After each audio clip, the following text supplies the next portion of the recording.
Stress is one of those terms that we toss around with presumed conceptual familiarity while we lack necessary substantial understanding. To get a handle on stress, we must understand what it is and what strategies are effective in its presence. Not all stress is destructive. Much stress leads to progress through innovation and invention. Without stress, it is possible to become stagnant. The forms of stress described in these videos and podcasts relate to types of stress that are chronically draining and destructive. Stress is often deceptively camouflaged as an uneasy feeling in the pit of your stomach, being irritable, having difficulty sleeping, or experiencing a vague headache or a backache. If we hope to take aim and effectively deal with stress, we must first strip away the camouflage so we know where to set our sights. I just cannot handle it. It is all this stress. If I just had less stress, I would be able to survive. If it doesn't kill you, it will only make you stronger. But what about those times when it feels like the stress just might kill you? Would you like to have your life less controlled by destructive stress? Would you like your resilience to grow even in times of stress? This video and podcast is an introduction to the external categories that can cause stress. To get a handle on stress, we must understand what it is and then what strategies are effective to deal with it. The strategies to control stress differ based on the cause of the stress. Stress is universal. You will face some form of it today. You will never know how great or what variety, but you will encounter stress today. You need to be prepared. Apart from the stress of physical pain and chronic medical illness, which will be addressed in another presentation, the stresses I have observed in 4 decades of medical practice fall into one of 5 categories. There is the stress of imminent danger, the stress of threatened identity, the stress of uncertainty, and the stress of covering responsibility, as well as the stress of transgressions. Resilience and stress go hand in hand.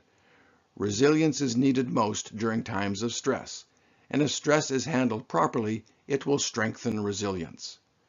Resilience is your soul's covering during times of stress. Treat it kindly and spend it wisely, and do everything you can to foster its growth. In the book of Proverbs, it is written that a prudent person foresees danger and takes precautions. The simpleton goes blindly on and suffers the consequences. We all want to see ourselves as prudent or wise and not the foolish simpleton. We will all receive the consequences of our actions. That is guaranteed. You do not want to live the consequences of stress handled improperly, a life of turmoil and despair. You will want to live the consequences of a life where stress is handled productively, a life of struggle but peace, uncertainty but direction, a life that encourages your resilience to strengthen. In order to get hold of stress, you need to identify it and control it. You need to pause with your eyes open and be willing to evaluate and ask some very important questions. To preserve and develop resilience, it is necessary to identify life stressors, and once identified, you can put a plan in place to limit the negative impact. So what are these categories of external events or happenings that can cause stress? Firstly, there is the stress of imminent danger.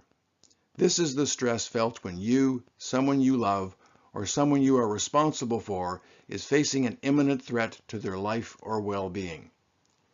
You are called upon to do something to prevent something horrible from happening. If you don't act, someone might die. You are being called to action because of a real threat. This is the threat when faced with a natural disaster, an accident, or an illness. This is the call to fight or flight. Immediate action is required. Secondly is the stress caused when our self-view is altered by some external stressor. To function in life as a human being with some sense of meaning, purpose, and direction, we all operate from a platform of self-definition. This platform is a form of ego intactness. It is how we see and define ourselves. As we walk the path of life, this self-definition that we so dearly cling to is challenged daily. It is challenged most directly by either an experience of loss or an experience of gain. A significant change in any form is a threat to our self-definition and is therefore stressful. Thirdly is the stress caused by uncertainty or confusion. There are many times in our lives that we become weighed down by the stress of uncertainty. Life is filled with moments and periods of confusion and uncertainty in areas of great importance. The more important the area, the greater the stress. The areas of relationships, health, finance, and security are filled with stress-producing uncertainty. Another category is the stress caused by covering responsibility. It is hard enough to be responsible for yourself in this ever-changing, confusing world, let alone to have to be responsible for another who is unable or unwilling to be responsible for themselves. Caring for others who are unable or unwilling to care for themselves is very stressful. This situation is a complex type of stress, often including the categories of real danger and altered self, for you are no longer just a son or a daughter, you are now a caregiver as well, and the stress of uncertainty, because you never know how someone will react. This last category of stress occurs when you realize you are the agent of harm or offense to another person. We have all, at some time in our life, caused unnecessary and hurtful offense in others. If we are to grow in our ability to handle stress and become more resilient, we must take time to humbly pause and be honest, first with ourselves as to how our actions or words have hurt or offended someone else. This pause, the shame, condemnation, and guilt can be very stressful. In conclusion, take hold of stress before it takes hold of you. Categorize your stressors. Are they caused by fear or threat of imminent danger? Or perhaps a threat to your sense of self? Is it stress from ongoing uncertainty or confusion? Or are you in the position of caring for someone unable or unwilling to care for themselves? Or lastly, is the stress because of an offense you have committed towards someone else? To get a better appreciation of the elements that have caused stress in your life, list the stressors that have had an impact on your life over the last 2 years. You'll find a downloadable PDF on the Fractured Resilience website to help with this evaluation. I hope that being able to visualize the elements or categories of stress that will encourage an ability to get hold of stress so it does not get hold of you. Future podcasts and videos on the Fractured Resilience website will take a more in-depth look at each of these stress-causing areas and how to deal with them productively.